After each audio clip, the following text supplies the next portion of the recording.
I'm in a season of my life right now where the only option I have is trusting God. Hey everyone, welcome to another weekly podcast of Becoming Shani. This is episode 3. If it's your first time here, welcome, and I do hope you subscribe. If you are returning, thank you so much for coming back. I am guessing that you love what's going on over here, and I really do appreciate every single one of you that come on here every week expecting to hear a word from God, expecting to just be uplifted, to be motivated. And I love you all. I appreciate all of you. This week's topic, as you guys would have seen by the description, it is the gift of rejection, or you can say rejected to purpose, or reject to purpose. Whichever one sounds better to you, or whichever one, fits better for you, then let's get on with it. This week's topic, it's gonna make a lot of people uncomfortable. Let me say that first and foremost.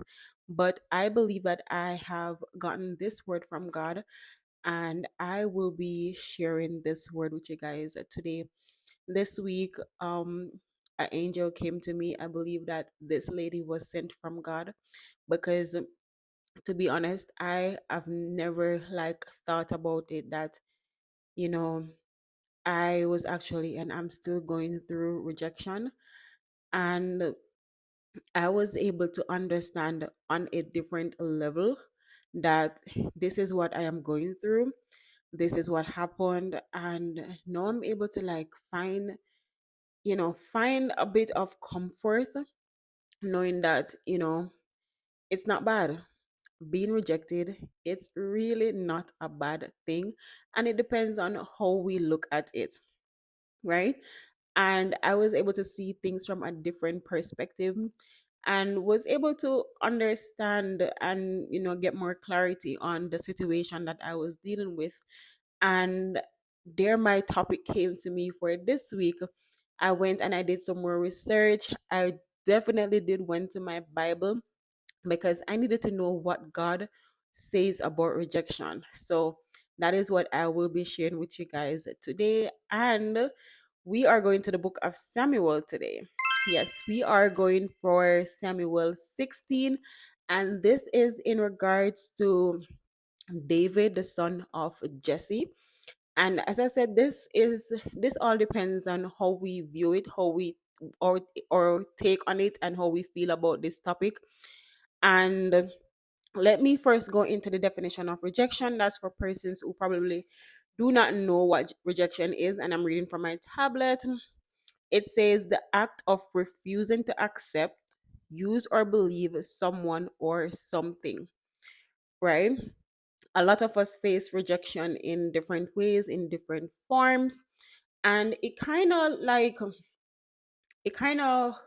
let's say, it steers the way we think, the way we look at people, the way we view ourselves, because a lot of us get rejected and is currently going through rejection, and we feel like we are not worth it, we're not loved, all of that stuff. But I am here today with a word, and a word from God, because you are worth it, you are loved. And I know this because the Bible said so, and whatever the Bible says, I believe. All right, so I'm gonna be going into stories about my life and stuff like that. And I know it's gonna, as I said before, it's gonna, you know, it's gonna be a very uncomfortable topic for some people. But I believe I am here to get it out there, to talk to you people. Like, God has me here for a purpose, and whatever it is, whatever I have to talk about, whatever God lays on my heart to talk about, that is what I'm gonna be talking about. Most of y'all, again, know my story. If you do not know my story, then you can go over on my other YouTube channel, which is Shani, and you can like get familiar with me if you're not coming from that channel. Get kind of a background as to what of the topics that I'm talking about, or things that I'm talking about, right? So let's get right into the word. So of course the devil is trying to not get this word out there, but I fixed the issue. I was having space problem again, but let's get into the word. So, to rejection, I have faced rejection. I have been dealing with rejection from I was a child. Um, Probably it's the first time you're hearing this story, but I was rejected by both my mother and my father. I remember as a child, my father was supposed to be a father. I mean, or probably that's the only way he knew how to be one. But I remember ending up in a girl's home simply because my mother decided that she was gonna leave us with our grandmother. She ran away for whatever reason that was happening between her and my father. So she left both me and my sister with my grandmother, and she just took off and she just went away with the other child, which is my brother, right? And because of whatever situation was going on there, my father then decided that, okay, well, let me take up you two and let me take you to your mother because I don't want you guys either. And the only thing I remember was he telling me and my sister that, don't watch my fingernails. I'm currently taking them off. But yeah, I remember him telling me and my sister, he left us at this bus stop saying he's gonna go and get drinks for us. He will be back, and the rest was history. He never came back. He never came back. So my sister and I were picked up at the bus stop by police officers who were probably, passing by or whatever. And we were taken to the police station, and from there we were taken to the Maxfield's Children's Home that's in Kingston, Jamaica. And we were there for a couple of months, I believe. I kind of remember bits and pieces, like small fragments of being there, because I remember like there was this cherry tree in the yard, like playing with the kids. Like I was so small, I probably was about 4 or 5 years old thereabout. So I wouldn't remember a lot, but I remember like bits and pieces of me being in that children's home. Of course, my grandmother, love you so much. Rest in paradise. She fought for us and she got us out, and we were then living with her. So basically, my grandmother was the only parent I knew. She was there up until she died. I miss her so much. Like, she's literally my life. She was there until the moment she died. But I remember growing up, no mother, no father, nothing. And then my grandmother, she didn't even know how to show love a certain way. Her way of showing love was probably cooking some food for us or making sure we had lunch money to go to school or, stuff like that was her way of showing love. But to show like affection and stuff. Oh my God, let me put this on Do Not Disturb. Why would somebody be calling me on Instagram? Okay. All right. Sorry about that. But oh my God, no, I lost what I was saying. But yeah, our way of showing love wasn't necessarily the hug you if you're hurting, I love you or whatever. Because truth is, she didn't know any better than how she was showing love, to be honest. But I remember seeing other kids with their parents and stuff like that. And of course, it affected me, especially when I was going to school and, I would go to go to school with my hair not being combed, my sister as well, or hair not being combed and stuff like that. And, you know, going to school, not having toothbrush, not having toothpaste, not having sanitary napkins and, stuff like that. There was a lot that I was going through that I needed both parents, but neither of them were there. I remember also as a child, we were, not even my sister and I, we were rejected by family members. Nobody liked us. We were kids and literally nobody liked us. Nobody liked us for whatever reason it was. I have absolutely no idea. But well, I kind of feel like they didn't like our father. So because they didn't like our father, automatically they didn't like us either. I remember growing up, my grandmother, we live in a board house, by the way. We had no television, no fridge, none of that. We were basically just living. And I remember having to go next door if I wanted to watch the TV or whatever. We need entertainment. We were kids. I remember going next door, sometimes people will say, oh no, we don't want you over here, or whatever the case is. And then of course we're hurt because we don't have any much entertainment for ourselves. Also, I cannot forget, like, there's a lot of things that I try not to talk about because of course, people thinking about how people will feel, know that they talking about it, and to see that I knew what was going on. I don't forget how they treated us and stuff like that. So some things I really do not talk about, but it's just like it's just talking about the topic of rejection. And as I go further into the topic, you guys will kind of get a better understanding of where the Bible explains about rejection and how God sees rejection, and how I have learned to like be happy that I was rejected. So going back to when I was a child, I remember going to family members' house to watch TV and stuff like that, the television, and they would say, "Hey, do not go in my house. I don't want you guys in the house, whatever." And we would like be on the veranda peeping in, trying to see the TV and stuff like that, while everybody else was comfortable sitting down in their house and everything. We were like literally like stray animals.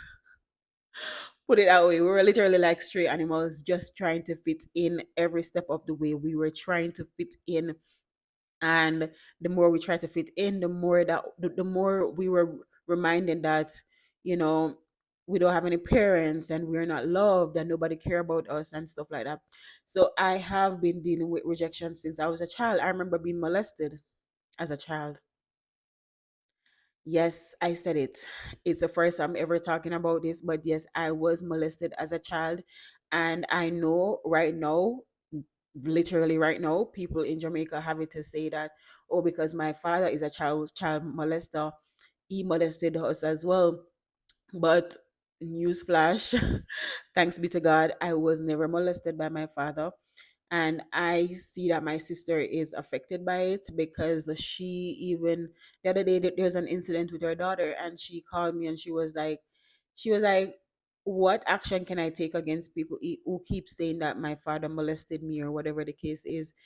And then I knew and I felt it that she was literally hurt by people saying it. But then again, in Jamaica, people just do whatever and just say whatever. There's not much legal action that you can take. And that's why I have so much grace on my sister, because everything that I went through, she went through, and probably even worse. I had a little bit more opportunity than her because I had family members, my grandmother's sister, that took me in and she took care of me and stuff like that. But my sister was kind of the let's say, the one that don't take talk. She was more of okay, the feisty one. So she and a lot of people didn't really get along, and because of that, she had life way more complicated than I did. And I have so much grace for her because I know what she went through. I know what I have been through, even though I may not know the extent of what she went through, but I know that both of us were rejected by our families. And funny enough, by both sides, my father's side of family didn't like us, my mother's side of family didn't like us either. And honestly, it affected us because we were like, what's going on? Like, how can it be that none of these people like us? We are kids, let us be kids. Why? I remember also in grade 6, like, it was close to GSAT they call it. You take the test to go to high school or secondary school, that we would have called it secondary school here in America. I remember when I was supposed to do GSAT and stuff like that, and getting homeworks and stuff. And I remember a couple of us cousins the same age, we used to go to the same school, and I didn't have books. I did not have books to go to school.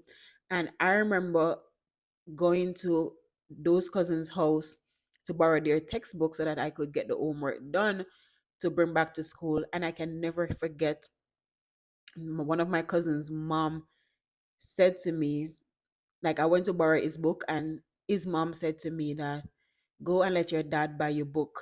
Don't come here, keep borrowing book or whatever. That's not exactly what she said, but she literally said, go and let your father buy books for you or whatever the case is. And it's rather funny because she was someone that my father always talk about, always, she this, she that, and she works here, and she this, and she that, and whatever. And I'm like, this is somebody my father speaks highly of, and behind closed doors. Well, not even behind closed door, because then again, thinking about it, if you treat your kids this way, how do you expect other people to even treat your kids? So can I even blame her? But it's just to like let you guys know the level of rejection that I received as a child, and then growing without a mother and stuff like that. And I remember, even with that, when I went home and I told my grandmother what she said, my grandmother literally, she worked so hard. She got coconuts, she boiled coconut oil, and she made sure I got all those books. It's not like I love my grandmother to my heart. It hurts me so much that she's not here. But my grandmother would move mountains for me, and I had a hard time accepting that she was gone. Eventually I had to, forgive her. Yes, forgive her, because I was like, how could you, how dare you leave me in this world, knowing that nobody likes us, nobody cares about us. You are the only one that has ever been there for me and my sister. How dare you leave us? But then one day God said to me that, um, how are you so sure that she just got up and left? Do you know what she was dealing with? Do you know that she was literally waiting? Because I was saying she could have at least waited, And God was saying, how do you not know that she been waiting? She has been waiting for you to get to a certain level in life. She has been waiting for you to pass the worst, as they would say, before she goes. She was tired. It was her time to go. So she was literally just trying to be all up herself as much as she could for you. And it was at that time that I said, okay, God, I forgive her for leaving me, because I was so hurt when she died, and we buried her and stuff. I didn't go back. I could not go back, and that was because I was angry at her, and I felt like if I went back to look for her, then it would mean I am letting go.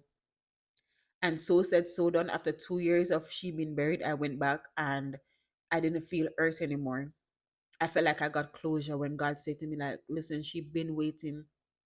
She's been going through it. She's been waiting for you to, you know, before she passed. So it has been a roller coaster, a big roller coaster in my life. I missed out on I missed out on being loved by both parents. And growing up into adulthood, I let's just bring me to America. Coming to America, all I had on my mind was, yes, finally I am going to be around my mother, and we can do this and we can do that. And I was so excited coming here, because I was just thinking about all the things that I can do, mother daughter things. Literally, that's the mindset I came here with. And it didn't go that way. I was still rejected. Literally, I was still rejected. And not until God sent that lady here this week, she said, look at it this way, you know, try and give her, try and give your mother grace, because she may have been dealing with her own rejection. She doesn't know how to love. She doesn't know a lot of things, because she only knows what she knows. You come here with expectation, which is not wrong, but your expectations of coming here is what got you hurt, because that child in you was just crying out for that mother's love, even though you're an adult. But the child within you, knowing that you never got that as a child, you still wanted that. And you basically was just expecting her to treat you the way she treat the child that she grew. Because I was like, I'm also your child, so how can you treat this one differently from how you treat me? And she was like, you know under helping me to understand and see things from a different level, that you know she didn't grow you, so that level of love and connection and stuff, she would not have it with you. And then I then understood, and I was like, okay, all right, I understand that. I understand that her job, my parents' job, was just to get me here, literally. Just a little break in between this podcast. I want to introduce you guys to my hair growth serum that I will be launching on the 23rd of March, which is a Saturday on my birthday. And this will be available for purchase. I have two different types of ear growth oil. I have the herbal infused, which is this one. You guys can see that there's some herbs inside of it. And I also have the regular one. It is also herbal infused, but it's just that it's more of me not putting any herbs inside of the bottle, but all of them were infused with herbs and stuff like that. So don't forget to support the website, and everything will be posted once they are available. The website goes live at 12 a.m. midnight on March 23rd. And believe it or not, I want to let you guys know that this ear growth oil for me represents the blood of Christ. I know it probably sounds weird to some of you guys, but I have prayed a special sorry, my throat is but I have prayed a special prayer over these oils. And this oil for me is not just a hair growth oil. I believe it's a representation of God's blood. And it means a lot to me that I'm able to put this out to like bless somebody's life. Anybody that, and I'm not just saying this for you to buy it, because don't buy it unless you really want to buy it. But I believe that this oil is a representation of God's blood. Like, there's so much to me doing this that you guys will not even understand. And I am just so grateful, and I'm happy that I am able to like finally do the launching. Because when I tell you guys that all the time, me doing this was never by myself. God wanted me to do this, God brought me here, and I am just embracing this and just going with his direction. And if this ear growth oil is what I'll be using to reach God's people to anoint them, then this is what will be done. So just stay tuned. On next week Sunday's podcast, the link will be in the description as to where you can go and grab this ear growth oil. It will be for 25 US dollars. And just support your girl. It's Shani Beauty Artistry Glow Grow Naturals. God needed them to just get me into this world because of the plans that He has for my life. God needed them to just get me here. I had to go through rejection so that I can be here with you guys today. Because probably if I didn't go through rejection, I would not be here doing a podcast. I would not be here talking to you, trying to teach you guys the word as I am learning the word myself. Going through a little bit of reading this week up to last night, I made some pointers that I'm gonna like go through, because speaking now, a lot of things that I had in mind to like talk about and stuff, they are not. Oh, let's go back to the me being molested. I know I said I was molested, and I will not say who I was molested by. It was a female though.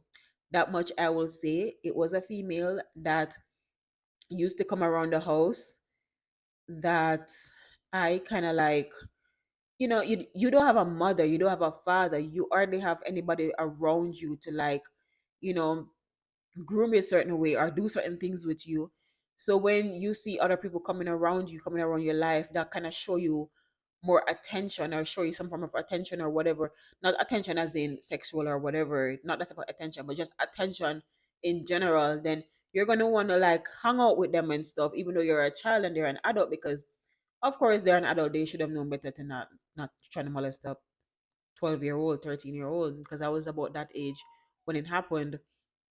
But I think due to rejection, it led me being molested. Because if probably if I had that love and no, and I didn't say, I know a lot of people gonna say, how did you not say anything about it or whatever, but there's a lot of things that happen to you that you don't talk about. Molestation is not just something that you get up and say, hey, I got molested, hi, yes, it happened.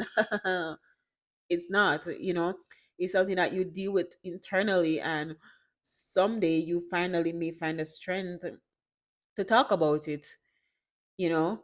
But just to make it clear that it was never my father that molested me, because I know a lot of people saying it that he did and stuff like that, but that did not happen. A female that used to come around, she's not a family, but she used to come around. She's a friend of a family that it happened with. I don't want nobody to text me about it. Please don't call me about it. I don't want to talk about it. Just let that stay right there. And reading into the word and understanding in regards, if nobody if you don't know what happened in Samuel, it's Samuel. I want you guys to read Samuel 16, when Samuel anointed David, right? My understanding from this scripture was basically that David was rejected by his dad Jesse, and he was rejected in the sense where when God told Samuel that he no longer approves of Saul being the king. He needed somebody else to be appointed, because for whatever reason, I haven't gotten like deep into the entire story surrounding God not wanting Saul to be a king anymore. But I know for a fact by reading that God said, "Hey, Saul is not it anymore. I want him gone. I don't want him to be a king anymore. I need somebody else to be. I need somebody to replace him, basically, to be the new king." And God said to Samuel, "Go to Bethlehem, go to Jesse's house, and appointed one of his son. Get one of his son, because he wants one of Jesse's son to be the new king." And David was basically out in the field, feeding the sheep. Is it the sheep? I think he attending to the sheep and stuff.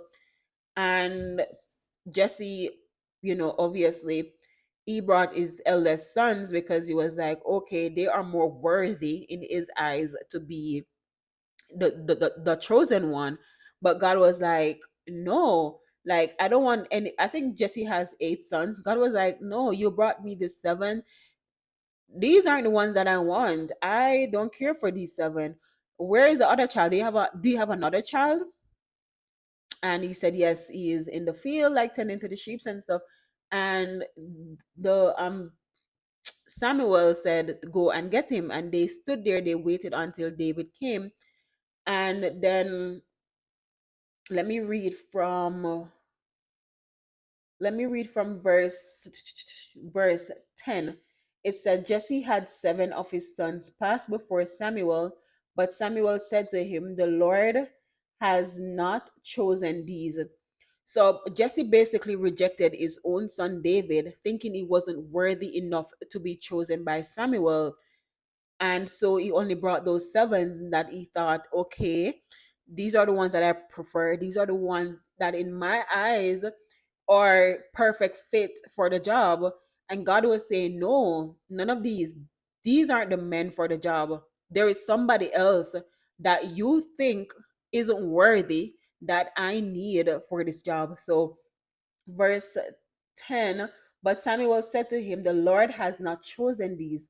Verse 11, so he asked Jesse, are these all the sons you have? There is still the youngest, Jesse answered. He is tending to the sheep.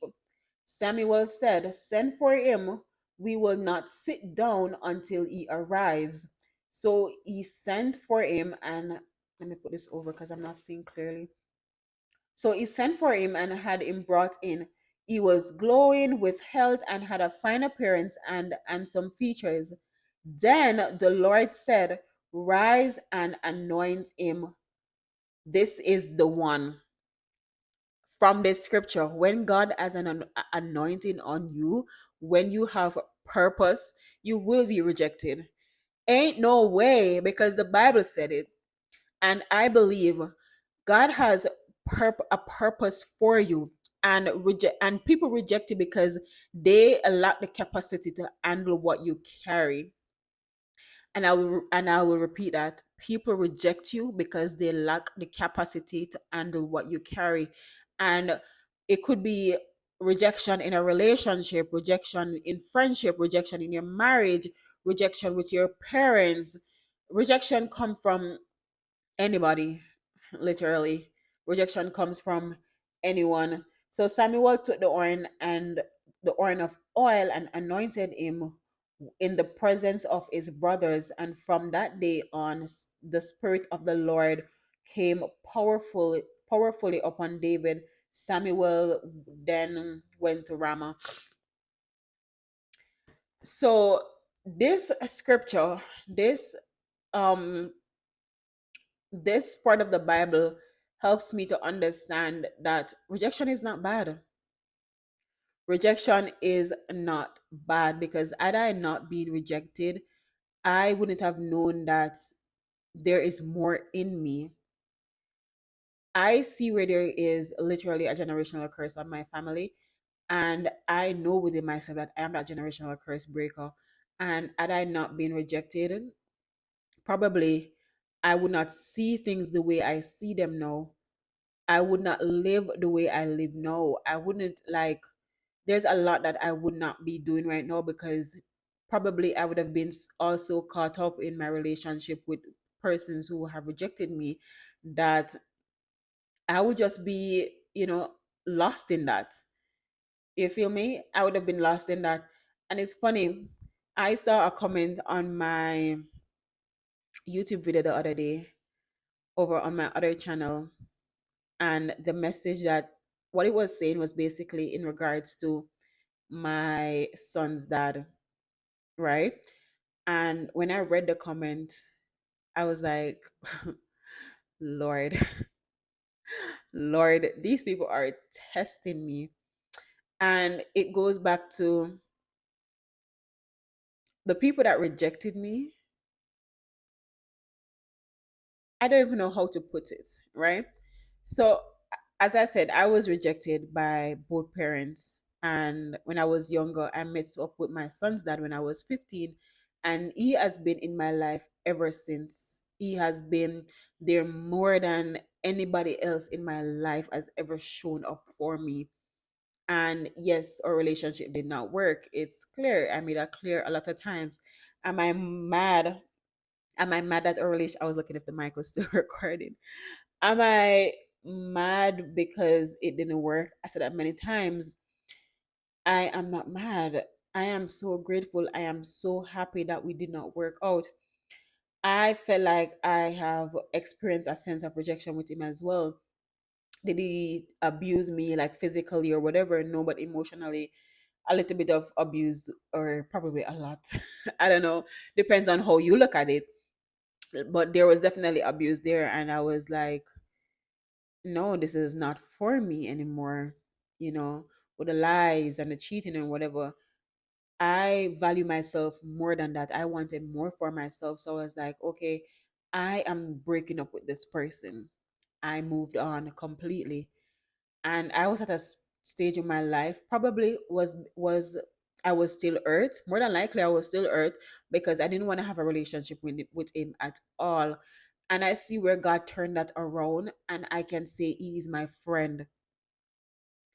And it's funny that these two people who has never been there for me in my life expect me to just throw dirty water at this person that has been there for me more than anyone else except my grandmother, who has been there more than anyone else in my life, been there for me. Like, it's funny.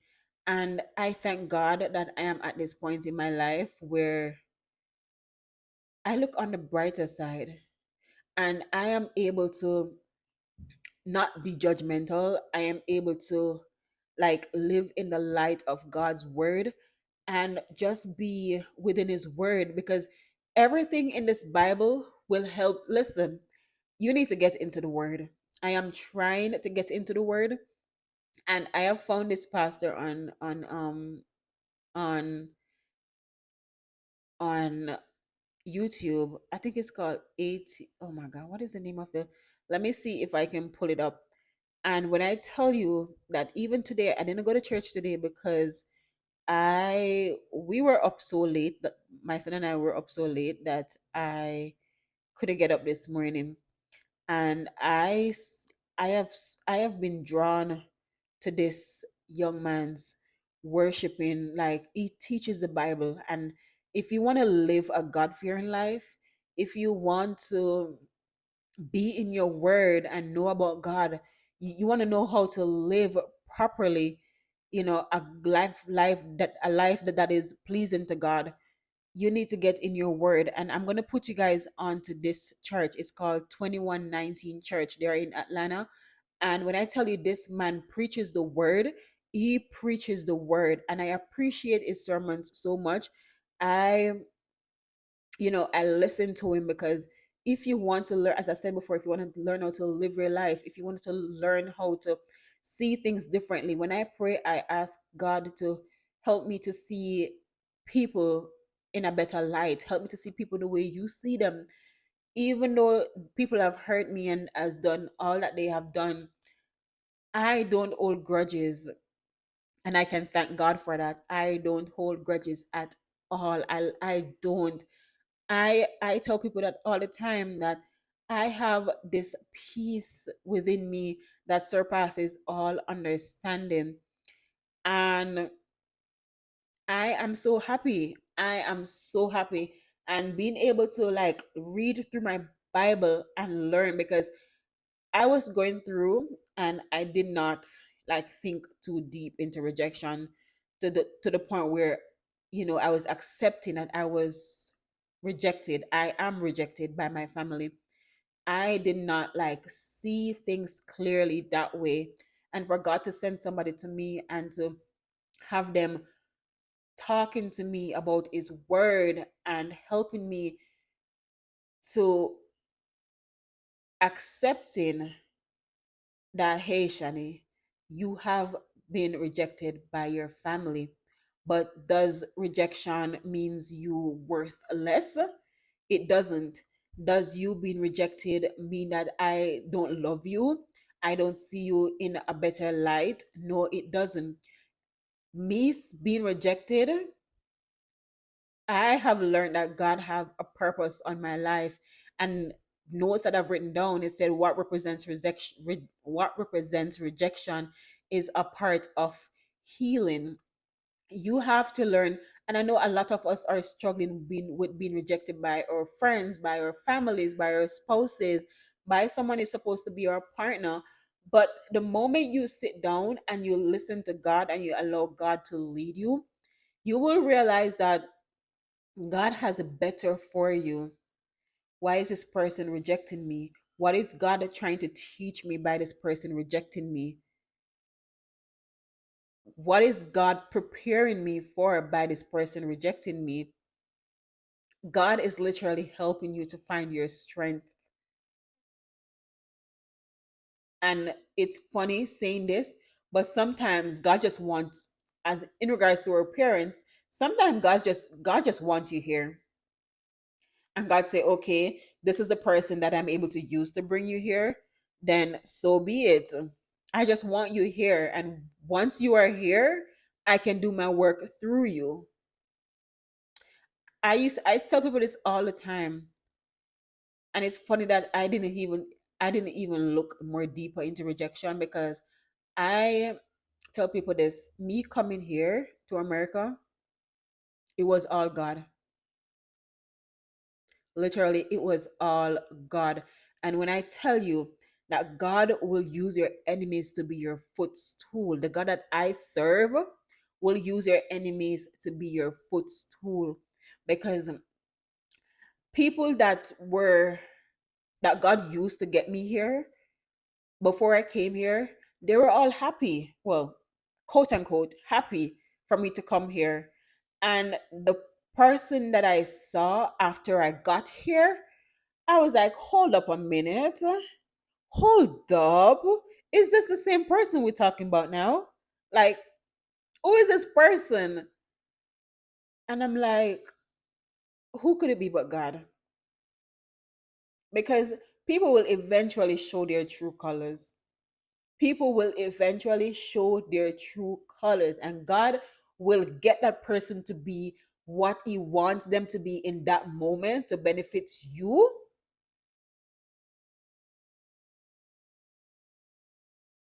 God will literally just use anybody in your life to elevate you. I mean, it probably gonna sound harsh, or it probably gonna seems as if it seems some type of way, but it is what it is. God works in mysterious ways, and I believe that God know, God knew. Well, listen, the Bible said God knew you before you were formed in your mother's womb, and for that sole purpose, for that sole reason, I know that me being rejected, it was just all a part of God's plan. Because if He knew me before I was conceived, and now I am out here facing all of this, He must have a plan for me. Ain't no way He's just gonna like know me from then. I'm just like, oh, I know her. She's just there. She's whatever.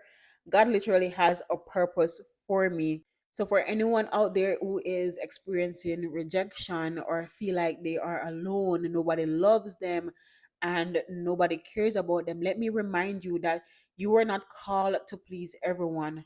Not everyone was assigned to your destiny or to your dream. People are just there for a certain time in your life because that's the part of your life that God needed them to be there for. God needed them to teach you this lesson so that you can be prepared for the next season of your life. Don't forget that God said that He is your shepherd and you shall never want. He shall never leave nor forsake you. Just trust in His word, believe in His word, get closer to God. If you're experiencing any form of doubts, may have suicidal thoughts, because I have been there. I remember after I gave birth to my second son and I was living where I was living, and I remember days when I just wanted a break. I was like, how can I be in this house where people are supposed to be family and nobody ever come and say to me, how are you today? Like, do you want to take a break?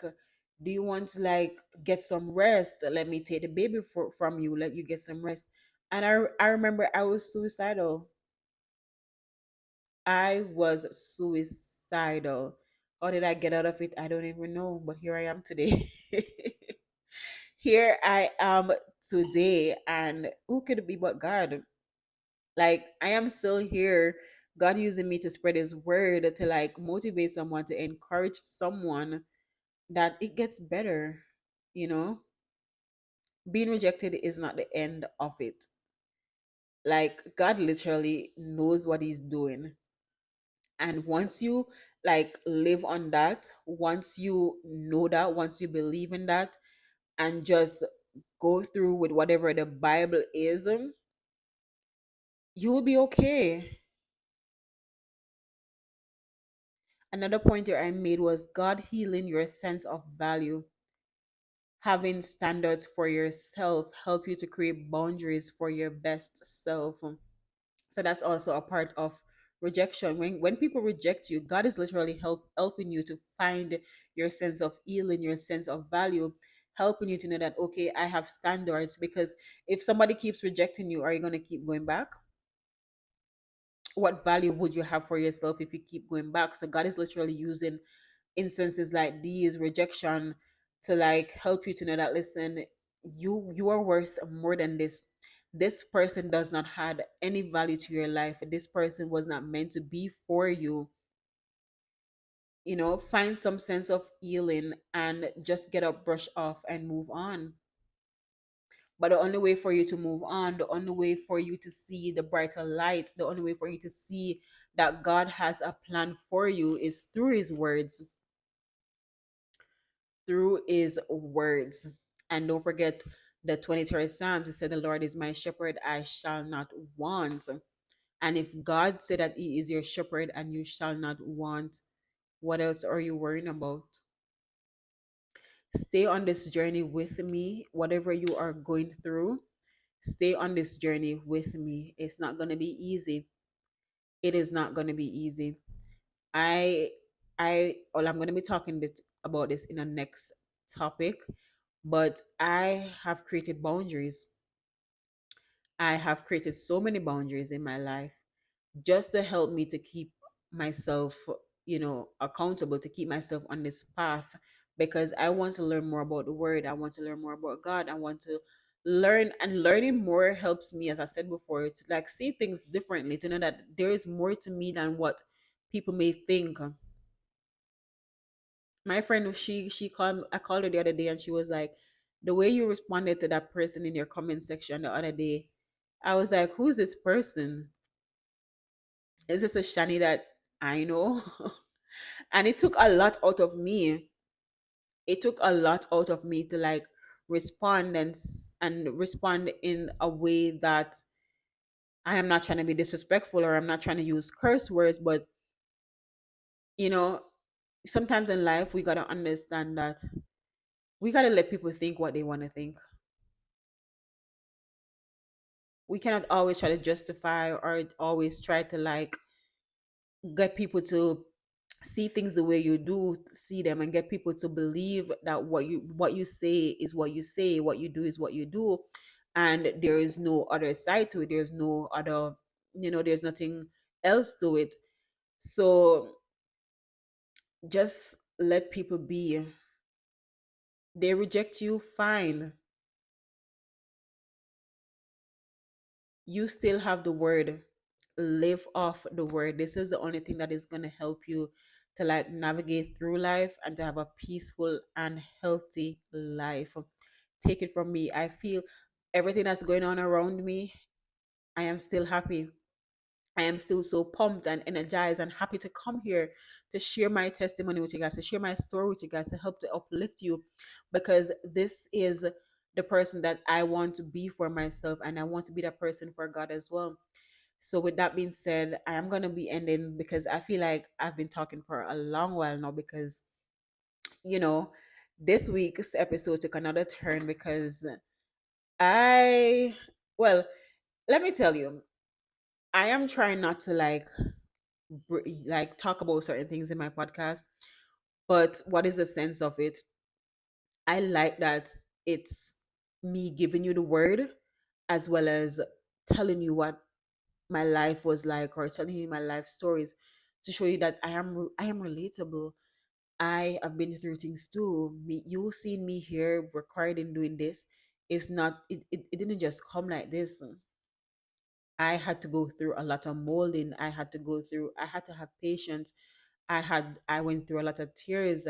There's so much that I have been through that you would never know if I don't come and say, okay, this is what's going on, this is what happened in my life, or whatever. So I am happy that I am here to like be a sense of motivation, and to help each and every one of you to get closer to God. Again, don't forget to like this podcast. Please leave a comment in the comment section, and continue to interact, and stay tuned for your weekly podcast every Sunday at 7:30 the latest. I'm trying to like not navigate to see if I should post my podcast before I post my regular weekly vlogs and stuff like that, or I should post it after. So far it's going for after. But I love you guys so much, and I hope this really did help someone to know that it's not the end. It is literally not the end. I am here. I am still here. And if I am still here, you deserve to be here too. I love you guys so much, and see you in next week's podcast. Bye.